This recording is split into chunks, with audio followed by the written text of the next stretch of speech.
வணக்கம். நான் உங்க ENT டாக்டர் விக்னேஷ் கோகுல். இன்னைக்கு நம்ம இந்த வீடியோல பார்க்க போற டாபிக் வந்து தைராய்டு பத்தி இருக்கக்கூடிய நம்மளுக்கு காமனான மிஸ்பிலீஃப்ஸ். ஸோ, இப்ப இதுவரைக்கும் இந்த பாஸ்ட் வீடியோஸ்ல நம்ம தைராய்டுனா என்ன? தைராய்டுல வரக்கூடிய பிரச்சனைகள பத்தியெல்லாம் பார்த்துருந்தோம். பட் இப்ப நம்ம பல பேத்துக்கு இருக்கக்கூடிய காமனான மிஸ்பிலீஃப்ஸ் பத்தி தான் நம்ம பார்க்க போறோம்.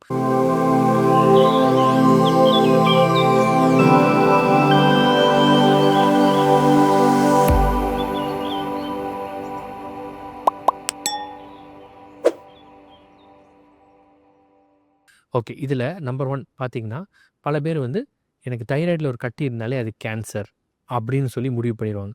Which is completely false. பல நேரங்கள்ல தைராய்டுல வரக்கூடிய கட்டிங்கிறது ஒரு பினைன் லீஷனா இருக்கலாம். அது வந்து ஒண்ணுமே ப்ராப்ளமே இல்லாம இருக்கலாம். உங்களுக்கு பயமா இருந்தா, all that it needs is ஒரு தைராய்டு ஃபங்ஷன் டெஸ்ட்டோ, ஒரு அல்ட்ராசவுண்ட் ஸ்கேன் பண்ணி பார்த்துட்டு, ஒரு டாக்டர பார்த்தாலே போதும். நம்மளுக்கு அதில என்ன பிரச்சனைன்னு ஈஸியா கண்டுபிடிச்சிட முடியும்.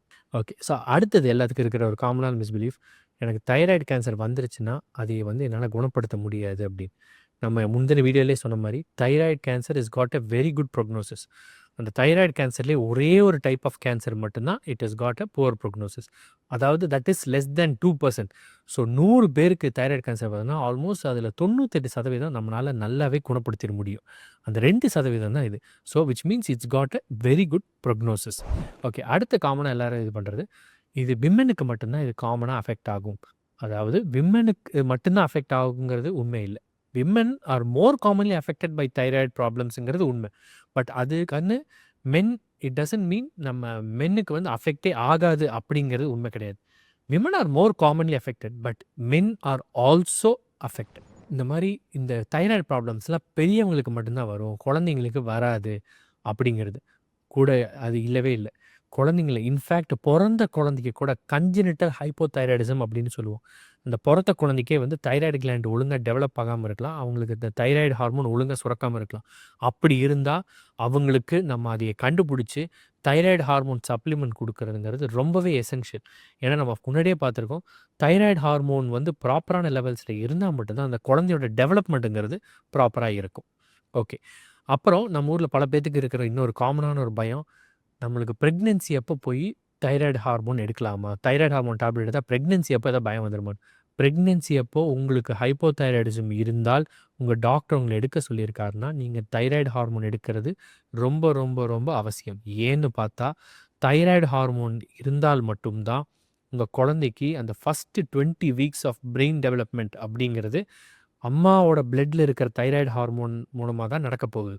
ஸோ, அம்மா வந்து ப்ராப்பரா தைராய்டு ஹார்மோன் எடுக்காம, அவங்க ஹைப்போதைராய்டா இருந்தா, அந்த குழந்தைக்கு பிரெயின் டெவலப்மென்ட் அஃபெக்ட் ஆகுறதுக்கு வாய்ப்பு இருக்கு.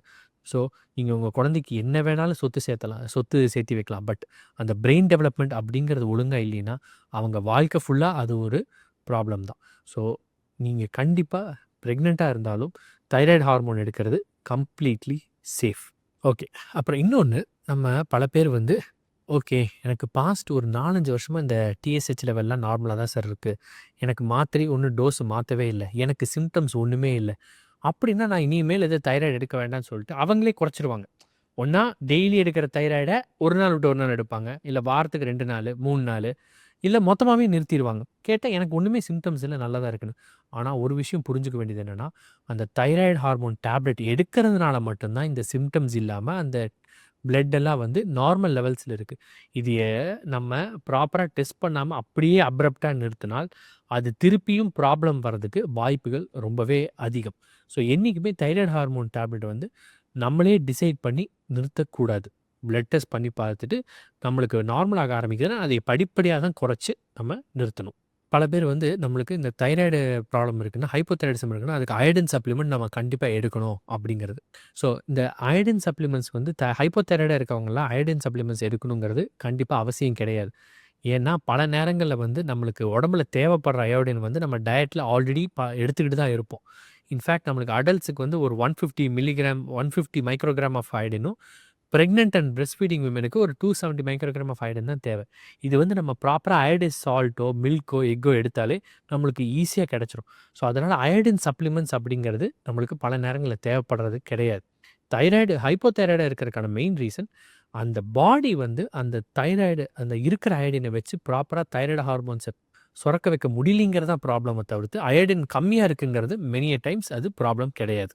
இன்னொன்னு பல பேர் வந்து எனக்கு ஹைப்போதைராய்டா இருந்தாலே எனக்கு இந்த முட்டைக்கோஸ் எடுக்கக்கூடாது, இந்த ப்ரோக்கோலி எடுக்கக்கூடாது, இந்த க்ரூசிஃபரஸ் வெஜிடபிள்ஸ் எல்லாத்தையுமே கம்ப்ளீட்டா அவாய்ட் பண்ணிறணும் அப்படின்னு நினைக்கிறாங்க. Which is not at all required. நம்ம ஃபர்ஸ்ட்டே பார்த்த மாரி ப்ராப்பரா குக் பண்ணி சாப்பிட்டோம்னா, அந்த அது வந்து இட் இஸ் குட். அதனால வந்து நம்மளுக்கு பெரிய எந்த விதமான ப்ராப்ளமும் வராது.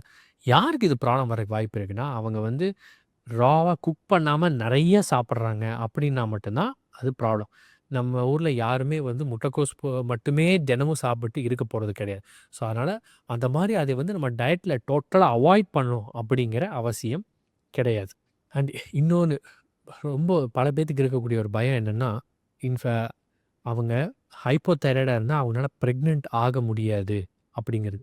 கண்டிப்பா கிடையவே கிடையாது. இந்த ஹைப்போதைராய்டிசம் நம்ம ப்ராப்பரா மெடிகேஷன்ஸ் மூலமா ட்ரீட் பண்ணிட்டாலே, அவங்கனால கண்டிப்பா பிரெக்னன்ட் ஆகி ஒரு ஹெல்த்தி சைல்ட வந்து பெற்றுக்கொள்ள முடியும். Thank you.